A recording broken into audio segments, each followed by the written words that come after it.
खबरों में आगे बढ़ते हैं, रुक करते हैं बड़वानी का, जहां नर्मदा नदी का सीना चीरकर अवैध रेत खनन का बड़ा खेल दिन दहाड़े जारी है।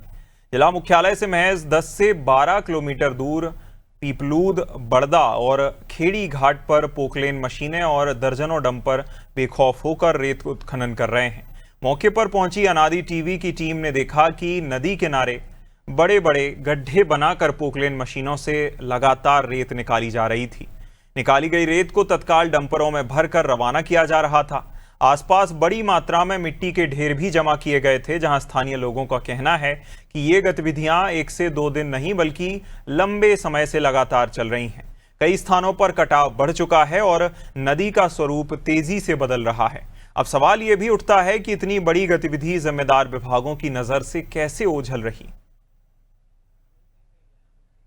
बड़वानी जिला मुख्यालय से महज से 10 से 12 किलोमीटर दूर नर्मदा क्षेत्रों में अवैध परिवहन धड़ल्ले से चल रहा है, जहां एक और रोजाना 50 से 60 डंपर डेली अवैध उत्खनन के निकल रहे, बावजूद प्रशासन इस पर अब तक कोई कार्रवाई नहीं कर रहा। पीछे तस्वीरों में देख सकते हो कि किस तरह से पोकलेन और जेसीबी के सहारे डंपर भरे जा रहे हैं और किस तरह से मां नर्मदा का सीना छन्नी किया जा रहा है। बावजूद इसके ऊपर अब तक कोई कार्रवाई नहीं की गई है, लेकिन एनजीटी के सख्त आदेश के बावजूद भी नर्मदा किनारे क्षेत्रों में डूब क्षेत्र विस्थापित होने के बाद भी आज भी वहां पर नर्मदा क्षेत्रों में धड़ल्ले से रेत माफिया वहां पर अवैध खनन कर रहे। इसके बावजूद भी लेकिन कोई कार्रवाई जिला प्रशासन द्वारा नहीं की गई है, ना ही कोई माइनिंग अधिकारी इस पर कोई अब तक सख्त एक्शन लिया है। लेकिन आप देख सकते हो कि किस तरह से रेत माफिया धड़ल्ले से जिला मुख्यालय से महज 12 किलोमीटर दूर से रेत परिवहन कर रहे हैं और आसपास नर्मदा जैसे क्षेत्रों में बगूद, खेड़ी, पीपलूद आसपास जो क्षेत्र है वहां से अवैध उत्खनन जारी है। बड़वानी से लोकेश दाऊदे, अनादि टीवी।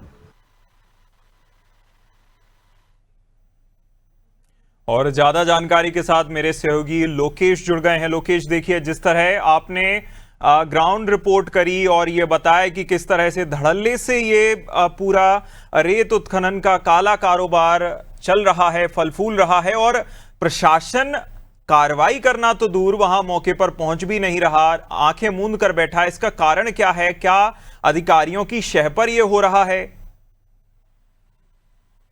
अभी नहीं, जिस तरह से मैं बता दूं कि बड़वानी जिला मुख्यालय से महज 10 से 12 किलोमीटर दूर तलोन, पीपलूद, खेड़ी जैसे आज भी नर्मदा जैसे क्षेत्रों में अवैध उत्खनन लगातार जारी है, जिसको लेकर प्रशासन आके मुंदे बैठा हुआ है। नहीं अब तक कोई कार्रवाई देखने को मिली जमीनी पटल पर, लेकिन जिम्मेदार अब तक नदारद है।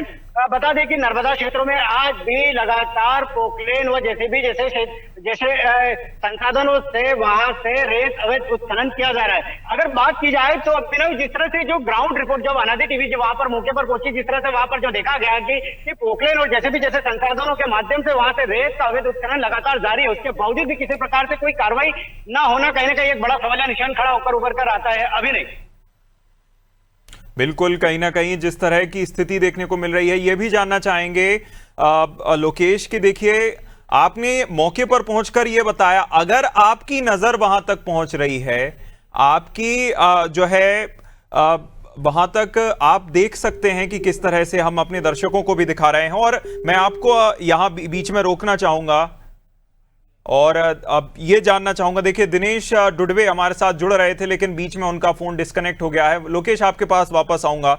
अगर हमारा कैमरा वहां तक पहुंच सकता है तो क्या अधिकारियों की पहुंच इतनी भी नहीं है कि वो इलाके में आकर मौका मुआयना भी कर सकें?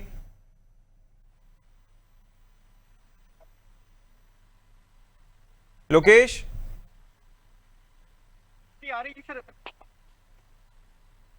लोकेश, अगर हमारा कैमरा वहां पहुंच सकता है, आप वहां से लाइव तस्वीरें अगर शेयर कर सकते हैं, तो क्या अधिकारी वहां पहुंचने की जहमत भी नहीं उठाना चाहते? बिल्कुल, जिस तरह से जो ग्राउंड रिपोर्ट जो अभी नहीं जो वहां पर जो अनादि टीम जब वहां पर जब कई वस्तु स्थिति देखी तो किस तरह से नर्मदा का सीना छलनी कर रहे थे। रेत माफिया जिस तरह से रेत जो निकाली जा रही थी, प्रतिदिन अगर बात की जा रही तो 50 से 60 डंपर डेली वहां से जो डेली होकर गुजर रहे हैं, लेकिन प्रशासन आके मुंदे बैठा। लेकिन कहीं ना कहीं प्रशासन की अभी भी आके वहां तक नहीं पहुंच पाई, जिस तरह से रेत माफिया धड़ल्ले से रेत का अवैध उत्खनन कर रहे हैं। अभी नहीं, अगर जिस तरह से एनजीटी के सख्त आदेशों के बावजूद भी कोई कार्रवाई ना होना, लेकिन बड़ा प्रश्न सवालिया निशान खड़ा होता है कि अगर प्रशासन इसको लेकर कार्रवाई क्यों नहीं कर रहा है। अगर वही बात की जाए तो एनबीए ने इसको लेकर प्रशासन और सरकार को घेरा है कि एनजीटी के सख्त आदेश के बावजूद भी अगर वहां से नर्मदा डूब क्षेत्रों में अवैध परिवहन हो रहा है तो इसको लेकर प्रशासन क्यों नहीं कार्रवाई कर रहा है। इस तरह के बड़े सवालिया निशान आज भी प्रशासन और शासन को घेरते हुए नजर आ रहे हैं। बिल्कुल, और हैवी मशीनरी देखकर ये भी जो है पता चलता है कि ये कोई रातों रात हुआ नहीं है, ये लंबे समय से चल रहा होगा और पूरी की पूरी एक सड़क और पूरा रास्ता बना हुआ है अवैध उत्खनन के लिए। ये बड़ी बात है।